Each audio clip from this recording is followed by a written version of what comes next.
Righteousness requires that we hold the truth above ridicule and persecution, above our friends, above our family, and above our own self-interest. The Bantu came into Africa in waves. It was during the Christian era that they made their way into Central and Southern Africa.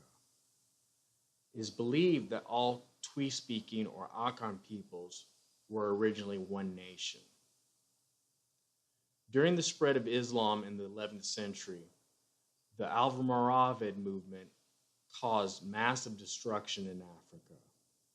In the 15th century, the Azanagi, one of the most important families of the Vel Tuaregs, made war on the blacks.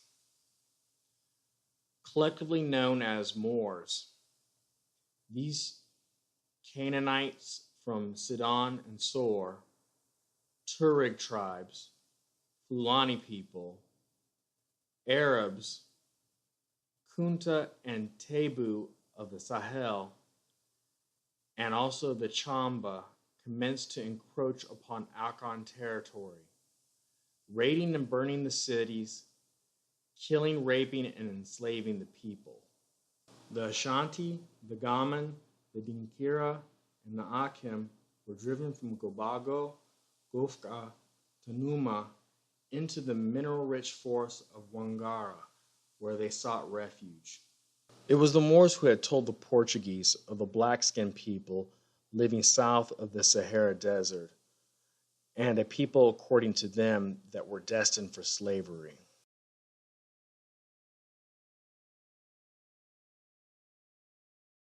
Honey, if it makes you happy, I will remove all of the black people from my Instagram. You said that before. You said, I understand. I did remove the people that were independently on my Instagram that are black. Then why did you start saying that you didn't? You just said you didn't remove them. You didn't remove them. I didn't remove Matt Kemp and Magic Johnson. Why? But I thought Matt Kemp is mixed, and he was okay, just like me. Okay. He's lighter and whiter than me. Okay. I met his mother. You think I'm a racist? And I don't think you're a racist. Yes, you do. Yes, you do.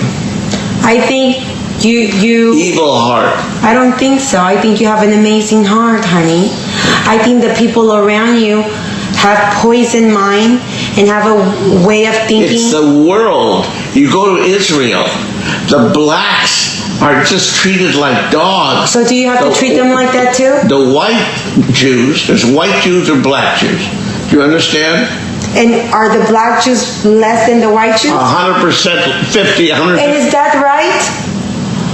It is the question. We don't evaluate what's right and wrong. We live in a society. We live in a culture. We have to live within that culture. But shouldn't we take a stand for what's wrong and be the change and the difference? I don't want to change the culture because I can't. It's too big. But you can change yourself. I don't want to change. If my girl can't do what I want, I don't want the girl. I'll find a girl that will do what I want. And I'd like to now bring up another interesting place that you're finding descendants of the Israelites, but may not necessarily be from the 10 tribes, but will also play a role. And it shouldn't be overlooked. It's a very serious scenario. Is in Africa. Africa has perhaps hundreds of millions of people with this identity right now of being from the people of Israel. Does that mean they were from the 10 tribes? Likely not. We were taught by the historians and within our own traditions that when the Romans conquered Judea, a few hundred years after that the tribes of Israel went into exile, perhaps millions of Judeans were sold into slavery, into Africa, into Rome, deep into Africa. And if you look now, you're seeing people who are most likely the descendants of those slaves who kept true. Another area in Africa you have something big happening is in Nigeria. You have the Igbo people, or Igbo, pronounced either way. There's 40 million of them, also Christians, like I spoke about before, how that could happen to the children of Israel very easily. but also a lot of them are now coming out and converting back or adopting the rules of the Torah without all the paganism that they've been practicing for hundreds of years. There's been books written about it from scholars in Nigeria, from scholars from the Jewish people. And where it gets interesting is, in America, there was a slave trade. And a lot of the slaves, a very high percentage of them, came from Western Nigerian ports.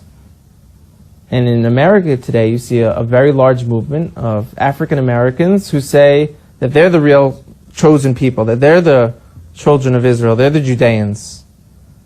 You know, so what are they just trying to create an identity for themselves because they were slaves, or is there really something here? And the answer is, most likely there is something there.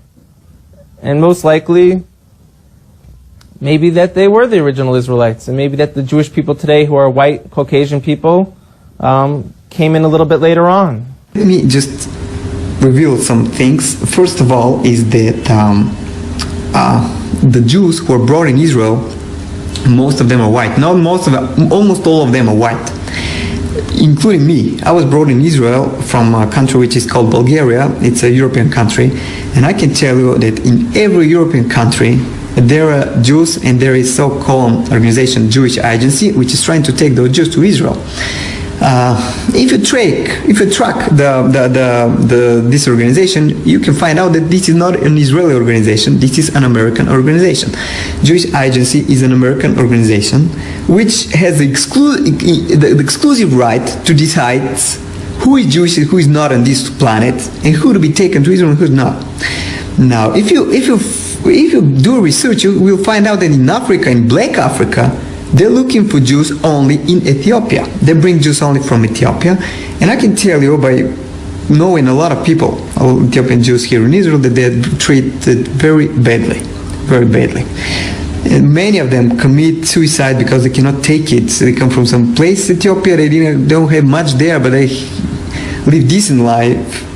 And when they come here and try to be humiliated and so on, some of them cannot even take it. Now, what I'm trying to say is that why from each white country this Jewish agency is trying to bring Jews, and when it's about Black Africa, they're going to Ethiopia, and this is where they stop, the only one place. Now, because of the same thing, they're trying to do the white supremacy here. They try to bring white guys here and to take the supremacy over Arabs, which are the local citizens, and over blacks, which are so far they're only the Ethiopian Jews. Now, what I'm trying also to say is that another question is why America needs Israel. There is no oil like in other Middle Eastern countries. There's nothing they can be attracted to. But why do they do all these things? Why do they invest money, bring white people and so on, when they build their system of white supremacy, just like in America they build in Israel? Why? And I can tell you why. Because the true Jews, according to the Bible, you can check it in the Bible, you can read Job 30:30 and some other places, they have never been white. They have been people of color. And they have not stopped in Ethiopia. They were in Ethiopia, Sudan, and they have settled in West Africa. From West Africa, they have been taken as slaves to America. Brothers and sisters, blacks of America, it's you. You are the true Hebrews. You are the true Hebrews from the Bible. America gonna do everything, gonna invest as much money as it has, gonna fight as much wars as they can, gonna invite as much weapons as they can just to hide this away from you. Gonna take Israel, gonna bring white people here and to tell you these are the Jews, gonna kill you, gonna kill Arabs, gonna mistreat white people like this guy, just to tell you this lie. That you are nobody and we are the Jews with all the history and so on. It has been deleted, your history. You don't know who you are. Don't forget about it. This is why America has been taking your history away, never to find out that it's all about you. Hello out there to everyone viewing this video. My name is Brother Dana Stevens, and I'm coming to you and going to say some of the same words that I used in a video I created a little over a year ago, that by the time this video is over with, many of my white family and church family once again will reject me and dislike me. But I need to put this out there and put this out there right now. The white Jews that you and I have honored and been taught all these years are God's chosen people is an absolute lie. They are imposters. They are fake. They are descendants of the Romans that rose up into power in between the New Testament and the Old Testament that we as Christians believe was the Dark Ages, but God was speaking.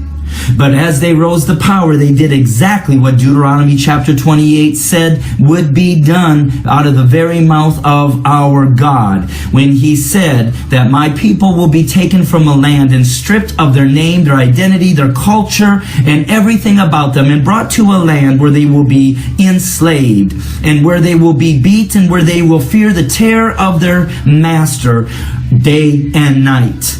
And one of those verses in Deuteronomy chapter 28 says that even that nation will hover over them like that of an eagle. And so with that basis of that understanding, I am telling to you, my white brothers and sisters, that we have been duped all these years. We have been duped to believe that our black family members are low-life monsters created to be slaves and nothing more than that. But the truth is the absolute opposite. They are the chosen of God. They are the chosen of Yah. And God, even the God that we say we call upon in Christianity, is coming back to redeem his people. And it makes it very clear that the nation that held his people in slavery are going to fall, much like Pharaoh fell when he refused to let God's chosen people go. And I know you're going to doubt me and say, prove it. But my question is this: how much proof do you and I have on the things that you and I believe that we've been taught? I've never done research. So read The International Jew, which was written by Henry Ford, who built so-called You're in My Car, that back in the 1920s and 30s, he spent millions of dollars, 2 or 3, to do research and found out that the Jews that we serve today are fake Jews, and the relationship between our government and those Jews is based off of wealth, not that they're God's chosen people. That is the facade for us to tie with the enemy, while the real chosen people that we have enslaved are stripped of their identity and who they are. And so, white America, I want you to know that that which took place in Egypt under the reign of Pharaoh when he refused to let his people go is exactly what's going to happen to America when we in the white church refuse to acknowledge and let Yah's people go. And it doesn't matter if you believe this right now and right here, but time is coming, just like it did for the Egyptians who laughed. And so we have a lot of forgiveness to do in the white church. And this is why I know we do, because there's no way we love and honor our black brothers and sisters in this country outside of the knowledge that they are God's chosen people as equal as we do the Jews.